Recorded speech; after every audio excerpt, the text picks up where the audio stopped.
હવામાન વિભાગની આગાહી પ્રમાણે અમદાવાદમાં આગામી કલાકોમાં ભારે વરસાદ પડશે। હવામાન વિભાગે અમદાવાદમાં ભારેથી અતિ ભારે વરસાદની આગાહી કરી છે। અમદાવાદના અનેક વિસ્તારો છે કે જ્યાં હાલ પણ વરસાદી માહોલ છવાયો છે।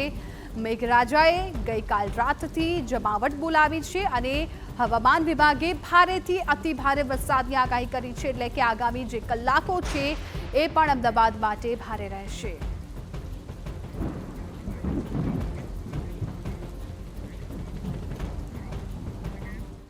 અમારા સંવાદદાતા દર્શન રાવલ વધુ વિગતો આપી રહ્યા છે। અમદાવાદની શું સ્થિતિ છે, કઈ પ્રકારની હવામાન વિભાગની આગાહી છે, તમામ જાણકારી આપી રહ્યા છે।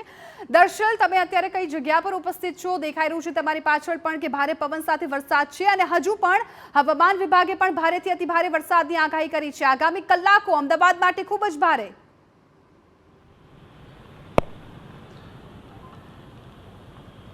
જી, હાલ હું એલિસ બ્રિજ રિવરફ્રન્ટ ખાતે છું અને ત્યાં પવન સાથે વરસાદી માહોલ છે। મોડી રાતથી જ અમદાવાદ શહેરની વાત કરવામાં આવે તો વાદળછાયું વાતાવરણ, પવન અને સાથે વરસાદ જે છે તે ચાલી રહ્યો છે અને હવામાન વિભાગે જે પ્રમાણે આગાહી કરી છે તે પ્રમાણે આગામી કેટલાક કલાક અમદાવાદ માટે ભારે છે અને ભારે એટલા માટે કારણ કે હવામાન વિભાગે ભારેથી અતિભારે વરસાદની આગાહી અમદાવાદને લઈને કરવામાં આવી છે, જ્યાં કેટલાક વિસ્તારમાં આ પ્રકારનો માહોલ જે છે તે જોવા મળી શકે છે।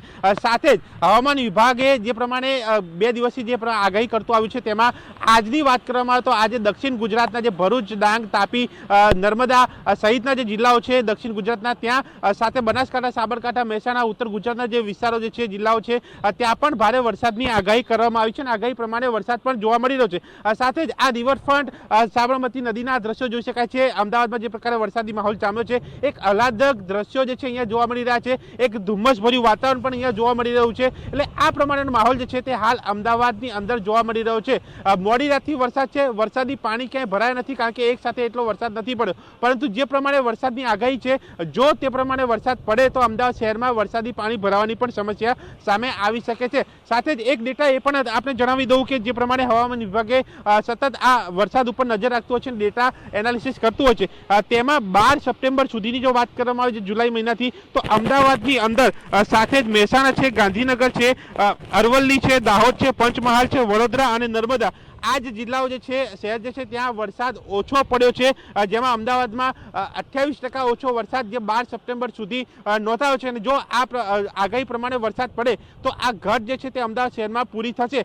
સાથે જ કહી શકાય છે કે જે પ્રમાણે આગાહી કરવામાં આવે છે તે પ્રમાણેનો માહોલ છે અને હવામાન નિષ્ણાંત પણ આ જ પ્રમાણેનું જણાવી રહ્યા છે કે વરસાદ જે છે તે ભારે પડશે અને લોકોએ સતર્ક રહેવું પડશે। તંત્ર તો કામગીરી કરી રહ્યું છે, સાથે સાથે તમામ ગતિવિધિ ઉપર પણ નજર રાખવામાં આવી રહી છે અને જે ઉપરવાસના પાણી પણ જો છોડવામાં આવે તો સાબરમતી નદીમાં નર્મદાના જે નીર આવ્યા છે તે પણ આગળ ખાલી કરવામાં આવે છે, વાસણા બેરેજના 6 દરવાજા ખોલીને। એટલે કે તમામ પરિસ્થિતિ ઉપર તંત્ર, સરકાર નજર રાખી રહ્યું છે અને ક્યાંય પણ કોઈ પરિસ્થિતિ ન બગડે તેને લઈને તમામ કામગીરી કરી દેવામાં આવી છે।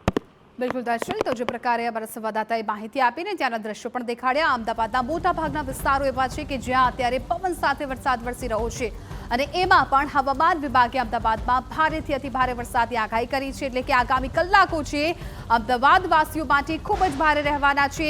મેઘરાજા છે ધબધબાટી બોલાવવાના છે। જે પ્રમાણે જુલાઈમાં વરસાદી માહોલ જોયો હતો, જુલાઈમાં જે પ્રકારે પરિસ્થિતિ સર્જાઈ હતી, રોડ રસ્તા ઉપર પાણી ફરી વળ્યા, ત્યાં ફરી એકવાર એ જ પરિસ્થિતિનો સામનો કરવો પડી શકે તેમ છે।